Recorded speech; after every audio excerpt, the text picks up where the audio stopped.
In this feature demonstration, we're going to be talking about search.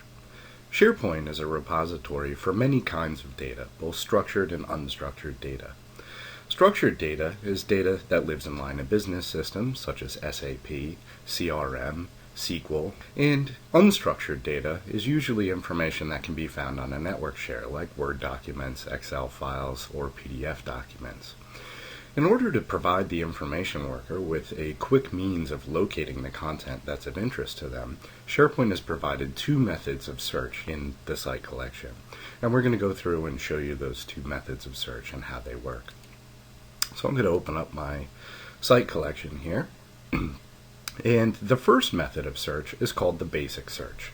And that basic search is usually found at the top of the screen next to the global navigation. And that search is usually focused on the site that you're actually visiting, and it provides you with numerous scopes or areas where you can actually perform your search. So if I select the drop-down, we'll see that I am able to search the Synergy Alternative Power home site, any related sites, all sites, or for individuals or people within the organization. We'll notice that if I redirect to another top-level site, that I'm able to change the scope that's available. So now I can search on the information technology site, on all sites, or for people specific to this site. If I drill down even further to a document library or a list, for example, I have the ability to search for information specific to that document library. That provides you with a quick means of locating content in a busy list or a library that may have hundreds or thousands of items. SharePoint also provides something called a federated search. One of the most powerful features in SharePoint itself is the ability to index content that lives both inside of SharePoint and external to SharePoint itself. And that federated search, or enterprise level search as it's known, is usually found as a tab or a top level site within the site collection itself. So I'm going to navigate to the search site. And I'll point out quickly that we have three different methods of search available. We have an all-site search, a people search, and an advanced search. So I'm going to perform a basic search on bioenergy. And if I do a search, we'll notice that I misspelled the word, and SharePoint actually provides you with an automatic correction. So I'm going to select the term that SharePoint has suggested, and we'll see that the content has been returned very quickly. So I was looking for a Word document, but there may be multiple Word documents titled Bioenergy, as our company produces many documents related to that topic. So I have the ability to sort by result type, and we'll see that we have result types available on the left-hand side of the screen where the current navigation would usually be found.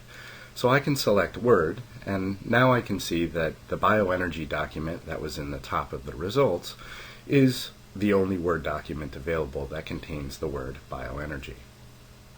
One important thing to know about SharePoint Search is not only does it find the title or properties of the document, but also terms contained within documents themselves. In essence, SharePoint, when it crawls all of the content that it's searching, it actually opens up every single document and reads the content of those documents.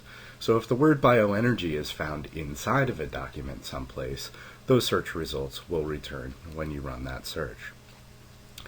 So I can also filter by specific sites. So if I know it's a bioenergy document, but it's found on the project site, for example, and I would see any results listed under the sites heading here. I can also search by author, so if multiple users have contributed content related to bioenergy, I can select the specific user that's created or added the content to SharePoint. I can also narrow my results by focusing on a specific period of time. So I can say any modified date if I'm not sure, or I can say documents created within the last 24 hours, the last 30 days, or the last 6 months. SharePoint also provides suggested results as well. So, for example, if I type in Mick as a search, we'll see that it returns Mike as a suggestion, so did I actually mean to find an individual? And on the right hand side of the screen, we'll see that there's actually a pane here that shows us people matches. So Mick is not a term found in any documents, but it does have individuals. So if I select the People tab and focus my search on individuals rather than content, we'll see that a number of users with Michael or Mike as their name have been returned, and also last names that are close to the search term have also been suggested by SharePoint. So SharePoint does provide some suggested results based on the search term that you've provided.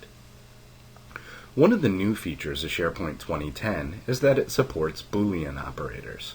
Boolean operators are words like or and that allow you to find very granular and very specific results. So let's also take a look at another search capability that the Enterprise Search provides for us.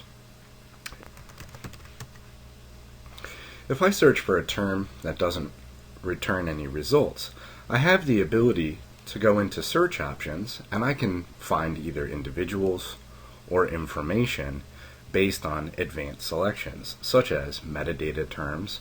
So if I've created a document called energy and it's also associated with a specific department, I can use the advanced search capability to be very granular in the types of search results that I'm looking for. So I can provide an exact phrase, I can match any of these words, or I can exclude words by providing terms within the none of these words fields. If your SharePoint site collection supports multi-languages, or you have variations of sites that are in different languages, you can also find results in specific languages and return the results that you're looking for. So let's take a look at the search results on the standard search itself. If we take a close look at the results, not only do we get the title of the document as well as any terms or phrases within the document itself that contain my search term, I get a bit of a teaser in the results here that show me specific content within the document that contains my search term. I also get a URL to the document itself showing me where the document can be found, and I also get properties such as the author, when the document was actually created or uploaded, and the size of the document.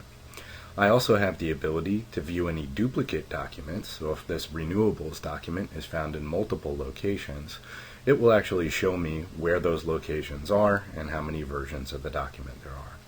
I also have the ability to view the document in the browser using Office web applications rather than opening the document from the link at the top, so I can preview the document to ensure it's the information that I'm looking for.